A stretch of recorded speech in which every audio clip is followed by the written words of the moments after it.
सुखकर्ता दुःखहर्ता वार्ता विघ्नाची पूर्वे पुरवे प्रेम कृपा जयाची सर्वांगी सुंदर उटिशेंदुराची कंठे झळके माळ मुक्ता फळाची जय देव जय देव. ஓம் ஸ்ரீ குருப்யோ நமகா. ஓம் ஸ்ரீ பிரம்மனே நமகா. ஓம் ஸ்ரீ சந்திராய நமகா.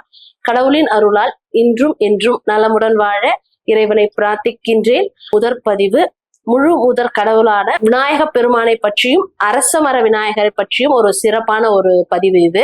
அரச மரம்ங்கிறதுல அடிப்பகுதியில யார் இருக்காரு பாத்தீங்கன்னா விஷ்ணு பகவான் இருக்கார். நடுப்பகுதியில யாரு இருக்காரு அப்படின்னு பாத்தீங்கன்னா பிரம்மன் இருக்கார். மேற்பகுதியில யாரு இருக்காரு பாத்தீங்கன்னா சிவபெருமான் இருக்கார்.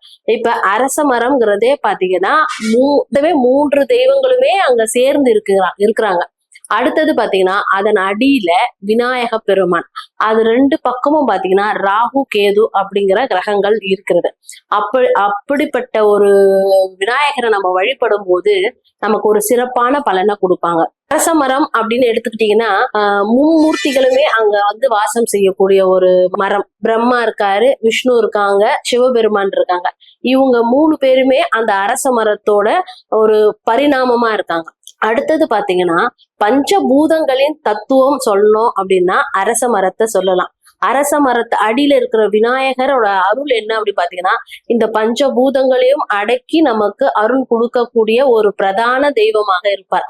விநாயகர் அப்படின்னு எடுத்தாலே அவர் முழு முதற் கடவுள்.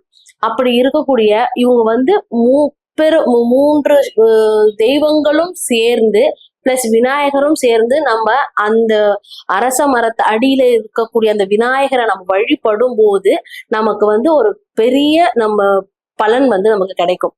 இதுல என்னென்ன அப்படின்னு பாத்தீங்கன்னா விநாயகரை நம்ம வழிபடணும் அப்படின்னா நம்ம கோவிலுக்கு போவோம், அர்ச்சகர் இருப்பார், அவர்கிட்ட நம்ம வந்து தேங்காய் பழம்லாம் கொடுத்து அதை பண்ணா அதுக்கப்புறமா தான் அர்ச்சனை பண்ணி பிரசாதம் நமக்கு வரும்.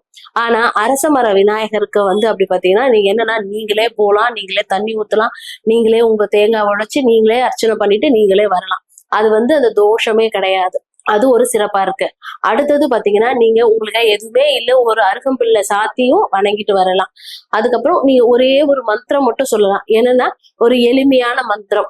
அந்த மந்திரம் ஓம் ஸ்ரீ கம் கணபதே அப்படிங்கிற ஒரு மூல மந்திரம் இருக்கு. அதை மட்டும் ஒரு முறை பாராயணம் பண்ணாலும் சரி, இல்ல 108 முறை அதை வந்து நீங்க பாராயணம் பண்றதா இருந்தாலும் சிறப்பான உங்களுக்கு ஒரு பலனை கொடுக்கும். விநாயக பெருமான அதுவும் மேற்கு நோக்கி அமர்ந்திருக்கக்கூடிய விநாயக பெருமானுக்கு பூச நட்சத்திரத்துல நீங்க அன்ன அபிஷேகம் செஞ்சு வழிபடுறதுங்கிறது உங்களுக்கு வந்து கடன் பிரச்சனை, நோய், திருமண தடை, குழந்தை பாக்கியம் இந்த மாதிரி பிரச்சனைகள் இருக்கிறவங்க விநாயக பெருமானுக்கு அன்னா அபிஷேகம் செய்து வழிபடுறதுங்கிறது உங்களுக்கு ஒரு பெரிய ஒரு பலனை கொடுக்கும்.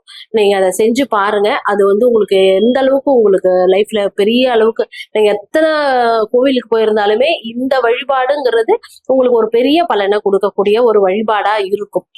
அடுத்தது பாத்தீங்கன்னா உங்க இப்போ திருமணம் ஏதோ ஒரு ஜாதகம் பாக்குறீங்க, உங்களுக்கு பிடிச்சிருக்கு, நீங்க அடுத்தது வந்து அவங்க கிட்ட போய் பேசும்போது அவங்க ஏதோ ஒரு ரீசனுக்காக அதை வேணான்னு தட்டி போகுது. இல்லைங்க நான் இது மாதிரி பாக்குறேன், ஆனா வந்து பார்க்கும்போது எனக்கு வந்து ஜாதகம் பொருந்தி வருது, எல்லாம் வருது, ஆனா தட்டி போகுது அப்படின்னு சொல்றவங்களுக்கு ஒரு எளிமையான பரிகாரம் என்ன அப்படின்னா உங்களோட ஜென்ம நட்சத்திரம் அன்னைக்கு வந்து நவதானியம், அந்த ஜென்ம நட்சத்திரம் வர அன்னைக்கு முன்னாடி ஒரு 3 நாள் முன்னாடி ஒரு நவதானியத்தை வாங்கி ஊற வச்சு அதை முளைக்க வச்சு அந்த நவதானியத்தை கொண்டு போயிட்டு விநாயகருக்கு வச்சு நெய்வேத்தியமா செஞ்சுட்டு அந்த அரச மரத்தை சுத்தி அந்த நவதானியத்தை தூவிட்டு வந்த பிறகு இந்த தடைகள்ங்கிறது வந்து உங்களுக்கு வந்து விமோட்சமா கிடைக்கும்.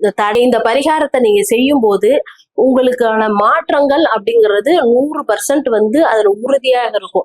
நீங்க தடைப்பட்ட அந்த கல்யாணம் ஆகப்பட்டது நீங்க ஏற்கனவே பார்த்திருந்த வரனாக கூட இருக்கலாம், இல்ல புதுசா வரக்கூடிய வரனாகிறதும் அந்த தடை வந்து நிவர்த்தியாகி உங்களுக்கு ஒரு வெற்றியை கொடுக்கக்கூடிய ஒரு நேரமா கூட அமையும். அது நேரமா அமையும். அடுத்தது பாத்தீங்கன்னா ஒரு 20-30 வருஷத்துக்கு முன்னாடி எல்லாம் கிராமத்துலயும் பாத்தீங்கன்னா குளம் சார்ந்து அரச மரம் சார்ந்து கீழே விநாயக பெருமான், ராகு கேது அப்படிங்கிற தெய்வங்கள் கண்டிப்பாக இருப்பாங்க. அப்போ குளத்துக்கு போறவங்க தண்ணி எடுத்துட்டு குளிச்சுட்டு இளம் பெண்கள் தண்ணி எடுத்து குளிச்சுட்டு அதுலயே என்ன பண்ணுவாங்க, விநாயகருக்கு ஒரு குடம் ஊத்திட்டு சுத்திட்டு வழிபட்டுட்டு வருவாங்க. அப்பெல்லாம் வந்து குழந்தை பாக்கியம்ங்கிறது யாருக்குமே வந்து தடையே இல்லாம கல்யாணம் முடிஞ்ச அடுத்த ஒரு வருடத்துல குழந்தைங்கிற ஒரு நிலைமை இருந்துச்சு. இப்ப வந்து பாத்தீங்க அப்படின்னா சூழ்நிலைக்கு மாற மாற இந்த குழந்தை பாக்கியம்ங்கிறதே வந்து ஒரு பெரிய சாபமா இருக்கு, வரமாவே கிடைக்கவே இல்லை. அப்பேற்பட்டவங்க வந்து என்ன பண்ணலாம் அப்படின்னா, இப்போ ஈர துணியோட கோவில வலம் வர முடியாது. நீங்க என்ன பண்ணலாம்னா, குளிச்சு முடிச்சுட்டு உடனே விநாயக பெருமானை சுற்றி வரும்பொழுது உங்களோட அந்த சயின்டிபிக்கா பார்க்கும்போது பாத்தீங்கன்னா, அந்த கர்ப்பப்பை நீர் கட்டி இந்த மாதிரி பிரச்சனைகள் இருக்கிறவங்க அந்த அரச மர காற்றை சுவாசிக்கும் போதே உங்களுக்கு வந்து அதுல வந்து 100% ஒரு ரிசல்ட் வந்து கிடைக்கும் உங்களுக்கு. அந்த கர்ப்பப்பை கோளாறு ஒரு 108 நாள் சுத்தி பாருங்களேன், அது வந்து 100% உங்களுக்கு ரிசல்ட் கிடைக்கும். ஏன்னா எழுந்து காலையில பிரம்ம முகூர்த்தத்தை எழுந்து குளிச்சுட்டு சுத்தமா நம்ம வந்து கோவில அந்த அரச மரத்தை சுத்தி வரும்போது இயற்கையிலேயே நமக்கு அந்த காற்று வந்து ரொம்ப ஒரு நல்ல ஒரு பாசிட்டிவான வைபை கொடுக்கும். கர்ப்பப்பை கோளாறுகள்லாம் நீங்கி, நீர்க்கட்டிகள்லாம் நீங்கி, கருமுட்டை நல்லா வளர்த்து அடைஞ்சு நீங்க குழந்தை பாக்கியம்ங்கிறது உங்களுக்கு வந்து ஒரு வெற்றியை கொடுக்கக்கூடிய ஒரு நிலையில வரும். இது 4:30 to 6 அப்படிங்கிற அந்த பிரம்ம முகூர்த்தத்துல நம்ம அரச மரத்தை சுற்றி வரும்போது என்ன நடக்கும், சயின்டிபிக்கா என்ன நடக்கும் அப்படின்னு பார்க்கலாம். இது வந்து பியூரான ஆக்சிஜனை வந்து நமக்கு வந்து ஒரு அரச மரம்ங்கிறது வெளிவிடும். அப்ப அந்த டைம்ல நம்ம சுத்தும் போது என்ன நடக்கும்னா, நமக்கு உடம்புல இருக்கக்கூடிய பிரச்சனைகள் வந்து 100% வந்து நமக்கு வந்து விலகிடும். இந்த குழந்தை பாக்கியம் இல்லாதவங்க, கர்ப்பப்பை பிரச்சனை இருக்கிறவங்க 48 நாள் ஒரு மண்டலம் முழுமையாக சுற்றி வரும்போது அதற்கு முழுமையான தீர்வுகள் கண்கூடவே பார்க்கலாம். 4:30 to 6 பிரம்ம முகூர்த்தத்துல நீங்க சுற்றி வரும்போது உங்களுக்கு வந்து சிறப்பான பலனை அதுல எதிர்பார்க்கலாம். நெக்ஸ்ட் வந்து பாத்தீங்கன்னா, வீசிங் பிரச்சனை, மூச்சு விடுறதுல கஷ்டமா இருக்கு அப்படிங்கிறவங்க இதே பிரம்ம முகூர்த்த நேரத்துல நீங்க சுற்றி வரும்போது அதுவுமே உங்களுக்கு வந்து முழுமையா தீர்வு கிடைக்கும். இது வந்து விநாயகரை வணங்கி பிளஸ் இதை சுற்றி வரும்போது விநாயகரோட அருளும் பிளஸ் மரத்தோட அருள் பிளஸ் சயின்டிபிக்கா இதை யோசிக்கும் போது பார்த்தாலும் இதுதான் உண்மையான ஒரு ரிசல்ட்டா இருக்கும். பெருமான் எடுத்தோம் அப்படின்னா நம்ம தடைகளை நீக்கக்கூடிய வல்லமை படைத்தவர் விநாயக பெருமான். அப்பேற்பட்ட விநாயக பெருமான் அரச மரத்தில் இருக்கும்போது அதை சுற்றி வரும்போது நமக்கு வந்து தடைகள் விலகி நம்மளோட பிரச்சனைகளுக்கு வந்து ஒரு தீர்வு கிடைச்சு நம்ம வாழ்வில் வெற்றி பெற முடியும். இது போன்று அரச மர விநாயகரை பற்றி அறிந்து கொண்டது போல் மேலும் நிறைய தகவல்களை தெரிஞ்சுக்கணும் அப்படின்னு சொன்னீங்கன்னா நீங்க ஸ்ரீ மகாலட்சுமி ஆன்மீக சேனலை சப்ஸ்கிரைப் செய்யுங்க. கமெண்ட் செக்ஷன்ல நீங்க கமெண்ட் பண்ணுங்க. இன்னும் நிறைய புதுமையான தகவல்களை தெரிஞ்சுக்கலாம். பெல் ஐக்கானையும் கிளிக் பண்ணி சப்போர்ட் பண்ணுங்க. நன்றி, வணக்கம்.